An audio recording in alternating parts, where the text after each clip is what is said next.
Okay, so to be completely transparent with all of you, this Snare Saturday video almost didn't happen, and I was about to take a week off because everything that could go wrong did go wrong. However, I was able to get this Black Beauty to go from being unplayable to completely playable, and I'm about to show you exactly how I did it.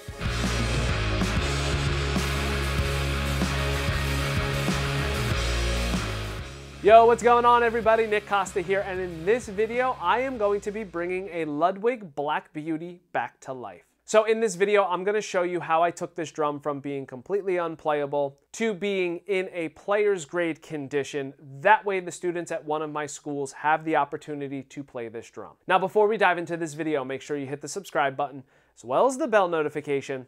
That way you're notified of any additional content that I upload to the channel. So a little backstory with this drum in particular. It is a 6.5 by 14 Black Beauty snare drum that was donated to one of my schools. As a matter of fact, it was part of the Ludwig classic drum set that I am currently restoring, and video 2 is on the way for that. So for those of you who are following and curious, thank you for your patience. But this drum was completely wrecked. And I don't know if it was the previous owner who donated it to the school or somebody before them, but they sure did love to use duct tape to dampen their drums. So if you are watching this, please don't use duct tape if you have to dampen your drum. And this drum wasn't in good shape because you could see that whoever the owners were, they weren't really too cautious or mindful of making sure that their drums were clean. And like I said, they were trying to make their drums super dead, so they were using duct tape and all of these things that you probably shouldn't be using to dampen your drum. So of course, when we got the drum, there was a ton of glue residue from the duct tape, whether that was on the hoop,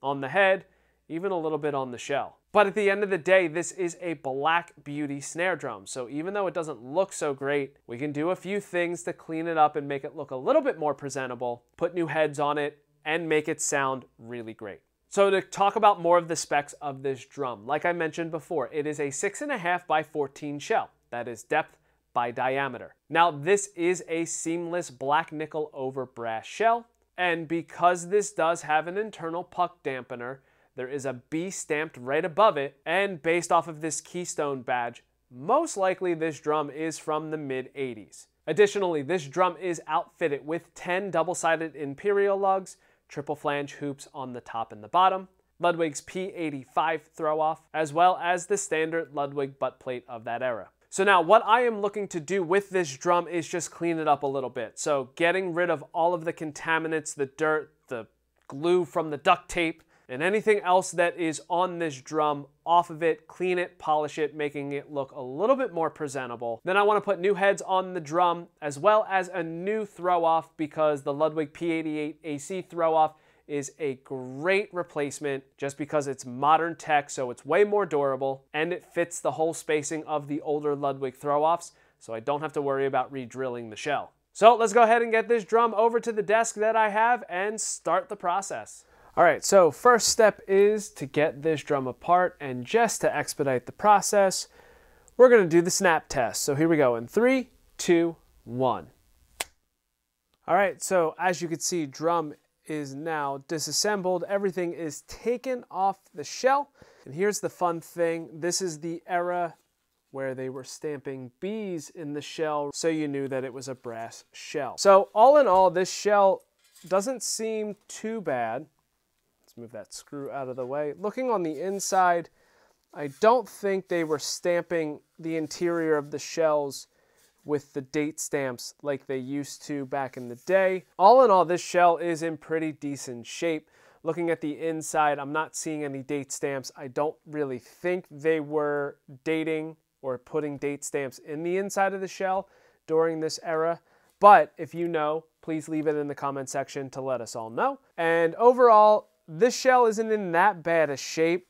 It looks like there's some scratches, especially around where that throw-off is located over here. Could just be dirt and contaminants too. Not really gonna know until I start cleaning the shell. So step number 1, I have all of the hardware over here. So I am going to put that in a bucket of warm water and Blue Dawn and just let that sit and soak, try and get some of the contaminants and dirt off of everything while I start cleaning the shell. So before I get the blue water and Dawn, the reason why I'm soaking the hardware are because of the hoops, and that's exactly what I want to show you. So the lugs, the tension rods, throw off I'm not too worried about because I'm going to upgrade with a P88 AC throw off. They're all okay, they're just pretty dirty. So with a little elbow grease and some Never Dull, I'll be able to get them to shine up pretty well.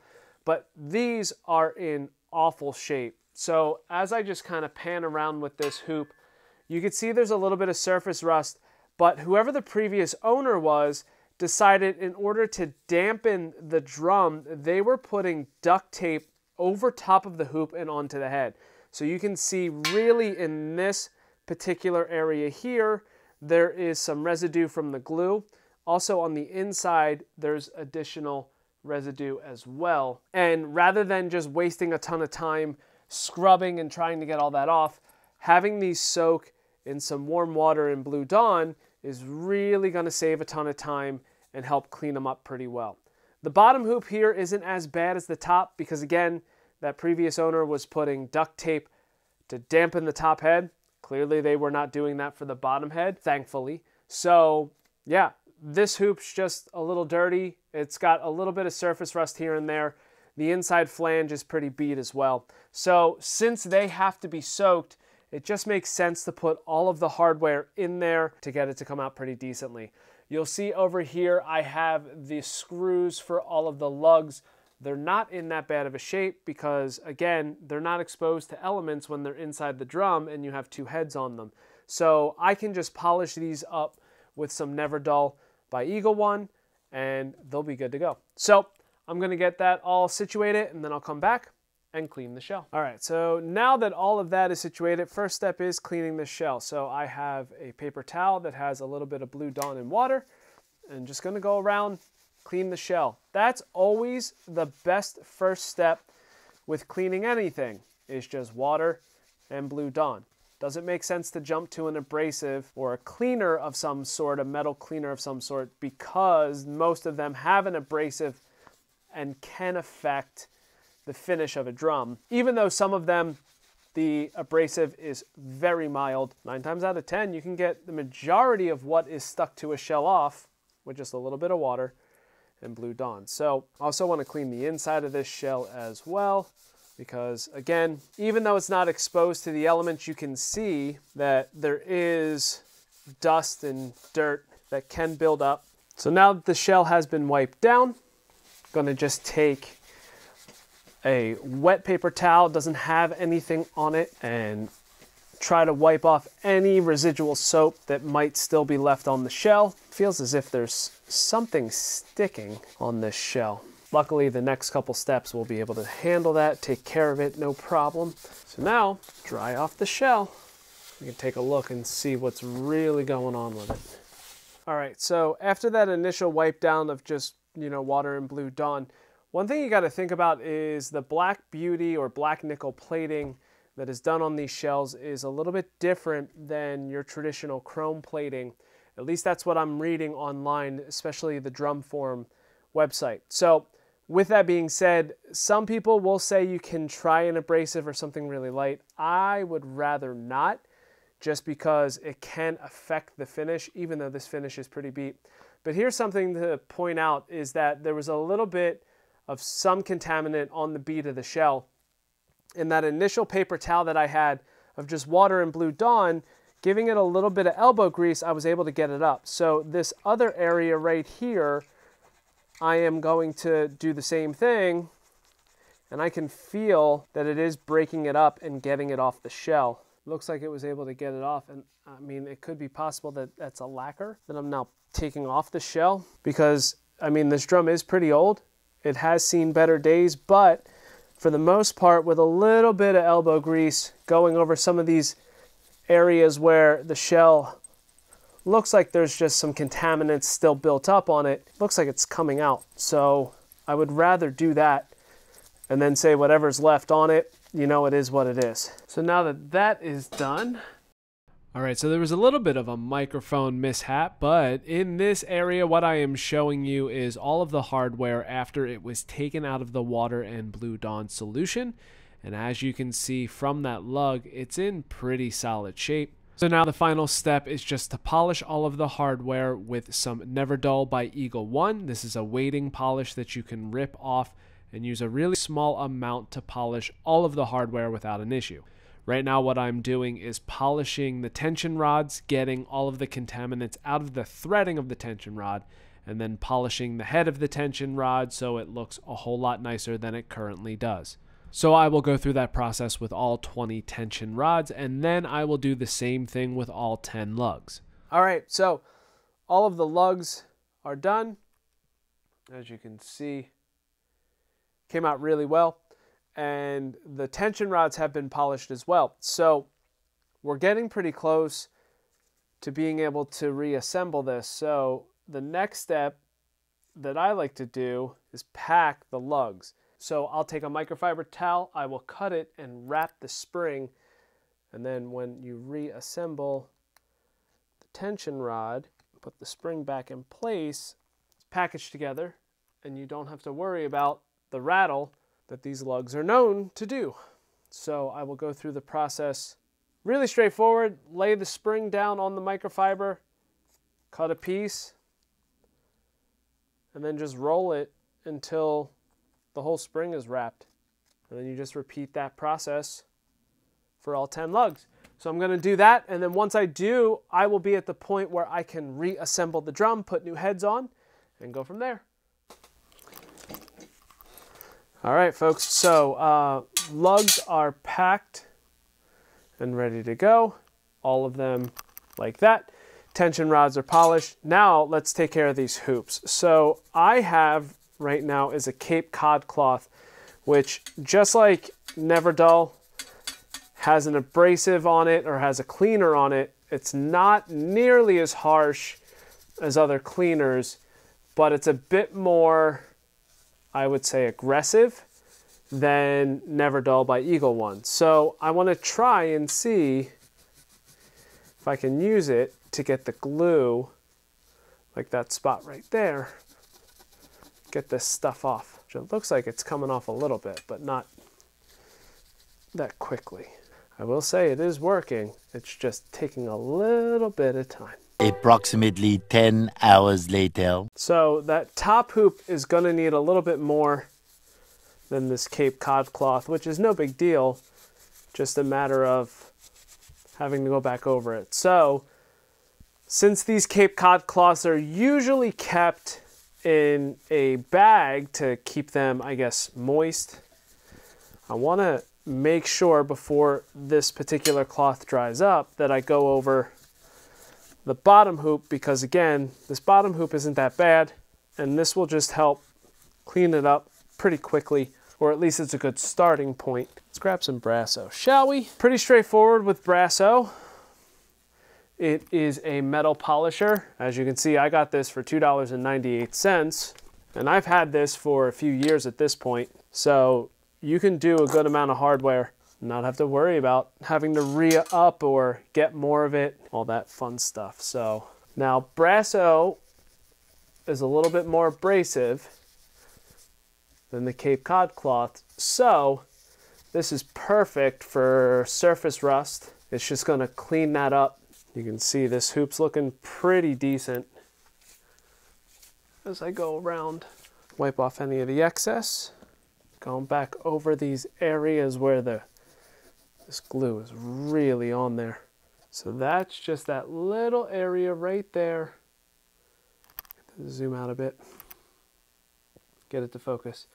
So right in there is what I'm trying to get off. Everything else is coming off. There's just a good amount of residue there. So I could probably try something like a Goo Gone or Goof Off, although this is working. And it's off. So took a little bit of extra work, but it's off. So now I can go around, make sure that there is no more Brasso left on the hoop. All right, let's put this drum back together, shall we? So, gonna grab a lug, take a look at it, make sure that, you know, if there's a side that doesn't look as nice as the other side, maybe have that side face the bottom. Now, because of the era of this drum. As you can see, there is no gasket behind the lug like modern day Ludwig snare drums have, specifically their metal drums. So, some folks say if you want to get the sound to be similar to the drums of this era, or maybe even older, if you have a modern day Ludwig snare, take the gaskets off, and then you're good to go. All right, so let's go ahead and get this new P88 AC throw off.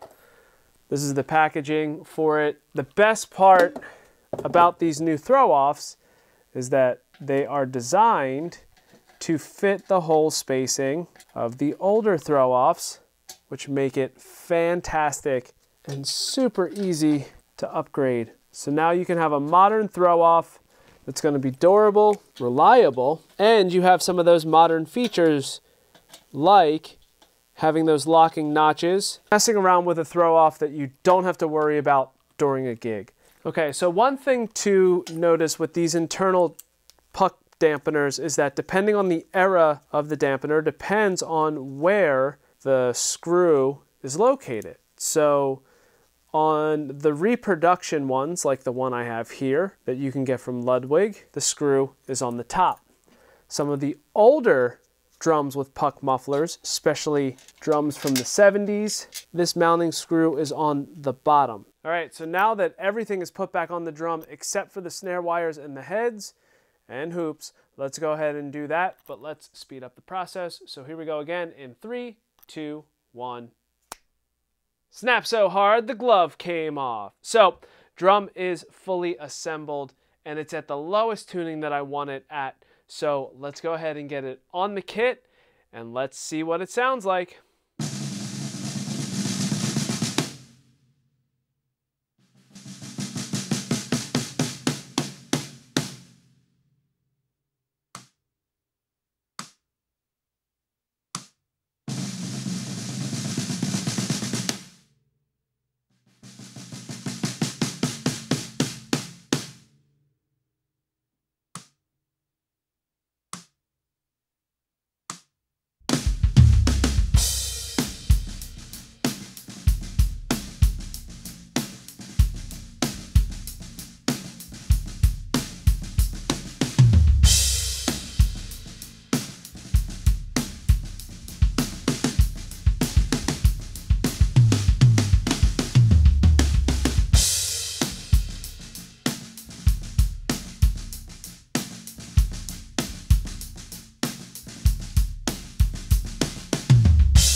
So like I mentioned earlier in the video, everything that could go wrong did go wrong with putting this drum together. Now, whatever contaminants were on the shell over time was starting to deteriorate the lacquer that's on the shell. That's why there was that one spot that looked like it was tape residue, when really it was the clear coat starting to come off the shell. Additionally, there was a ton of glue on that top hoop.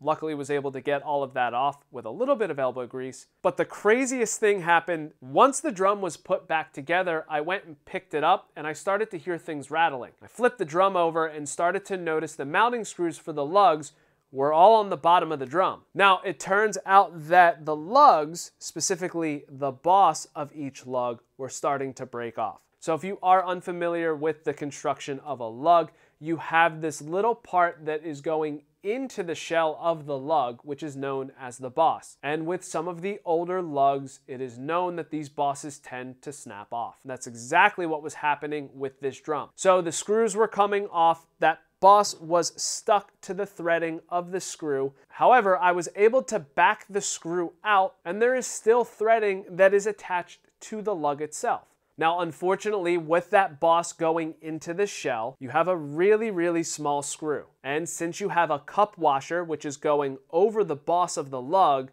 when you are attaching the screw, everything holds itself into place. Now that that boss is broken off, the screw was not long enough to fit into the threading that was still attached to the lug. Now, with the Ludwig P88 AC throw-off kit, those extra screws, just out of curiosity, I went to check to see if they would work with the lugs, and it just so happens that they did. Now, since those screws are a number 8 32 machine screw, and they just came in different lengths, I went to my local hardware store and got a number 8 32 by 1/2 inch screw, so it was slightly longer than the original mounting screws. I was able to use that with the original cup washers, which allowed me to secure the lugs to the shell and get this drum back into playing condition. Now, complete disclaimer for all of you. If this happens to you when you take your drum apart, I would highly recommend that you get a replacement lug rather than doing what I did. Modern day Ludwig replacement lugs are going to be just fine. They are going to fit the hole spacing, and with present day hardware, it's going to be more durable than older drums. However, if you are in a pinch, like I am, because you're trying to get a video uploaded within a certain deadline, or maybe you're on the road and this happens to you and you don't have a backup drum, this can work as a fix until you're able to get a replacement lug. So if you are interested in any of the material that I used to clean the shell, the hoop, or if you are interested in the specific screws that I was using, I will put links in the description below. That way you have all of that for you. Now, if you have any other additional questions on the process that I was using to get this drum back into a player's grade condition, maybe even the gear that I am playing, or any other questions, you can leave that in the comment section and I will try my best to answer them. Now, if you enjoyed this video and you want to see some of the earlier videos from the Snare Saturday series, I put a link to the playlist in the description below, and I'll also have it come up right here to make it a little bit easier for you. Finally, if you enjoyed this video, please make sure that you give it a thumbs up. That way it makes it a little bit easier for others to find it. Also, if you want to see me compare this 6.5 by 14 Black Beauty to some other snare drums, maybe even a Superphonic, leave any of those recommendations in the comment section below. And that is it. Thank you so much for checking out this video on bringing a Ludwig Black Beauty back to life. And until next time, see you later.